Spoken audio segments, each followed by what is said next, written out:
কমু দুঃখের কথা ভাই, সবই আমার কপাল, আমার কপালের দোষ সব, কিচ্ছু কওয়ার নাই। যখন বউ হয়ে আসছিলাম তখন শাশুড়িটা ভালো জোটে নাই।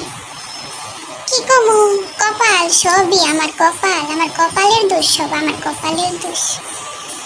এখন সব কইরা পোলাটা বিয়া করাইছি, বউটাও ভালো জোটে নাই। সবই আমার কপাল, আমার কপালের দোষ, আমার কপালের দোষ। দুঃখের কথা কাউরে কিচ্ছু কই না, কারি কমু। ওইদিকে আমার মাইয়াটা লক্ষ্মীমন্ত একটা মাইয়া, 10-12 গ্রামে এমন মাইয়া নাই। নিজের মেয়ে বলে বলতেছি না, আসলে অনেক লক্ষ্মী মাইয়াটা। মাইয়াটার কপালেও জুটছে দরজা লেখান শাশুড়ি। কি কমু দুঃখের কথা, কপাল, সবই আমার কপাল, আমার কপালের দোষ। কিচ্ছু করার নাই, কিচ্ছু কওয়ার নাই।